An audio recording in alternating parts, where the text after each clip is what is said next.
This video contains spoilers for Orphan 55. If you strip back all of the ideas and characters that Orphan 55 is trying to balance across its 46-minute runtime, on paper it doesn't seem this episode should work. We've got arguably 8 characters that have noteworthy roles within this story, not to mention a few red shirts we're dealing with as well. We have to cover a vast range of story beats, get our characters through many different locations and situations, while balancing all of these characters and giving them their appropriate time, making a scary episode with a compelling story, and this of course includes the many reveals that this story has. This is a lot for one episode to attempt in just 46 minutes. So there are unsurprisingly ways in which this story doesn't completely succeed in every aspect, but there are also ways in which the story did what it set out to do. Although the story does move rather fast, while watching it I never felt that it was poorly paced or that it was moving too fast.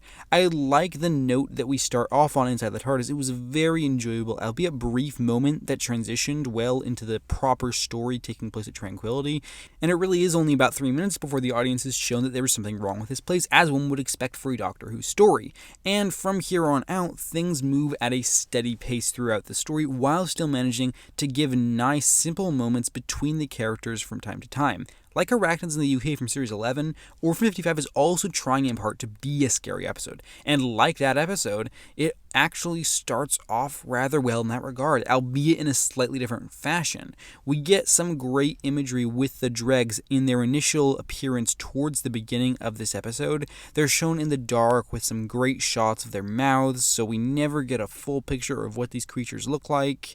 Now, for me, this really worked in making the dregs an intimidating presence within this episode, and I think that if that was the primary goal of the episode, then they definitely could have succeeded in making them scary throughout the whole thing, if they had continued to show them in dimly lit creepy settings. But because that isn't the primary focus of the episode, that does seem to get lost in the larger scope of this story. As the dregs are shown in broad daylight, they entirely lose any creepy factor that they initially had. We have 2 characters with green hair, both of whom have a very small role in this story, and both of whom I can't recall the names of, even though I've seen this story twice now. And the adult is fine. He really didn't do much for me, though he didn't grate on me either. The child worked even less for me, and it is hard to pinpoint exactly how much of that is down to the performance and how much is down to the writing, but either way, their impact was small and their relationship was very simple, and definitely one of the weakest parts of this episode. There's this older couple within the episode, and I really enjoyed their introduction. It's sweet, and they work well enough when they're together, but, well, you know what happens in this story. The older woman, whose name I don't recall, spends the whole episode yelling Benny, and I actually only remember his name because she said it so many times. I do like this idea of everybody in this episode going to save an older man's life. He probably didn't have that many years left to live, but I do like the sentiment of trying to save him regardless of his age, because he is a person. But neither of these 2 characters were given much time to develop, which isn't a bad thing exactly, it just means that they didn't contribute much to this story. Although there is one moment that is very creepy, which I really enjoyed, when Benny asks 2 questions. The first of which is if she can marry him, and the second is if somebody will please shoot him. That was just an excellent moment that was well played on screen, and it's basically the best part about them is contributing to that moment. The rest doesn't really add that much, but I really like how creepy and unsettling that is. But also the woman who plays Benny had these really weird moments which were rather grating. She did irritate me when she yelled Benny so much. There were points at which she would gasp and then look up and then yell Benny, and it just didn't work for me, and it took me out of the episode a little bit. And then she shouts at them moving towards him, and this really just didn't work for me. Hyphen with a 3 is a fine character, but it ultimately feels like she was just around to get killed off, as she doesn't really survive past the midway point of the story.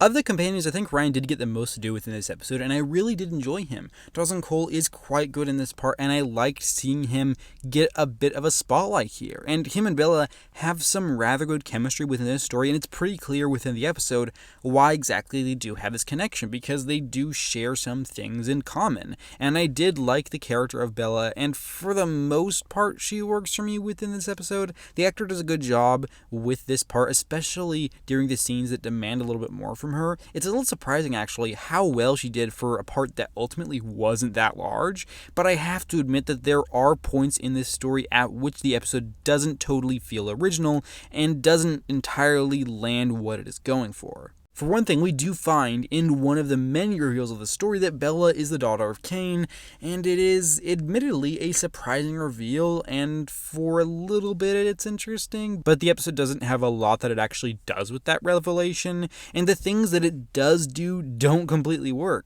Towards the end of this story, there's this whole redemptive mom thing where Cain comes back to save her daughter, and all the stuff being done with these characters does feel like it's been done before, but it is one of those occasions where, as familiar as these elements feel, I can't actually think off the top of my head where exactly I've seen them before, but I can definitely say that this relationship with these two characters doesn't feel original, but it partially works within the context of this greater story, even if the ending really didn't work for me, and on the whole, it doesn't totally mesh together. And Cain works fine as a character. She's basically exactly what you expect. After she's on screen for a few moments, you do get a very clear idea of how this character is, but that's just because this exact character has appeared in many things. She's really just this no-nonsense military type who favors business over people, and there is not much more depth to her character than that, even though the episode does some stuff with her at the end, which we already discussed. I can't help but feel that Yaz and Graham got pushed to the side a little bit with this episode. They're still nice to have around, but they really didn't get much to do or say.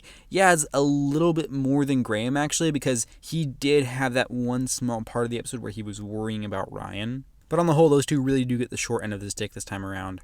I think Jodie Whittaker is probably the biggest highlight for me of our main cast members. I'm really enjoying what's being done with her character and how the loss of Gallifrey is still informing and affecting her. And even though the Doctor has clearly been deeply affected by what she saw in the previous episode, she still has some levels of what we've seen throughout Series 11, where she is able to have fun with her friends at times, even though that's largely absent in this story. It does crop up, and Jodie Whittaker is just a really good actor for this part, and she sells everything that she needs to, and I can't wait to see more of her throughout this series.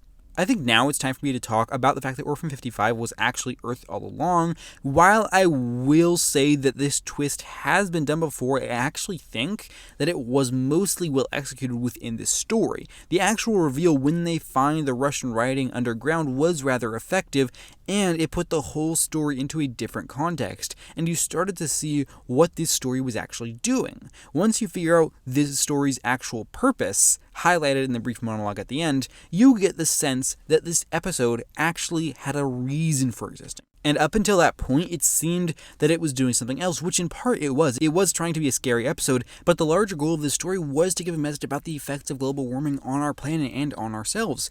And I've got to be honest, as much as this episode is making a very direct message with its ending, it mostly worked for me. Not only did it connect with me on some level, which is important for a message, but it felt like there was a purpose for 13 making that short speech. Her companions had just seen something that was frankly a little bit traumatic, and she had to really just give them a little bit of guidance and comfort. She doesn't say everything's going to be fine, but she says that it can be. The message being made here is an important one, and I do actually largely think the execution works, even though it's slightly jarring when she switches into her abbreviated monologue. I rolled with it pretty quickly, and the only moment that outright didn't work for me was the ending cut where we see a shot of a dreg before the Doctor Who sting.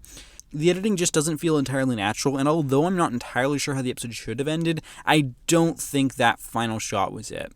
Overall, I did quite enjoy this episode. It definitely wasn't as good as Spyfall or It Takes You Away, and it probably wasn't ever going to be, which is perfectly fine because the episode stands on its own as a really enjoyable piece of television, and it balances a surprising amount of different story beats as well as character moments. And although a few things do ultimately fall through the cracks, I still think this episode largely accomplished its goal and gave us another solid episode of the show. This is both an enjoyable and memorable story, and I'm going to give Orphan 55 a rating of 8 out of 10. I know that this episode got a particularly mixed response from fans. There's not really a proper consensus around the quality of this story, although with Doctor Who that's rarely the case. And I do understand if you didn't enjoy this one, and you're welcome to your opinion on this episode. Just make sure you're respectful of others when expressing that opinion. I know this review was late, and the next one probably will be as well, but if you want an idea for what I thought about Nikola Tesla's Night of Terror, then perhaps you'd like to check out a video I did with the good people at Time with the Whovians United.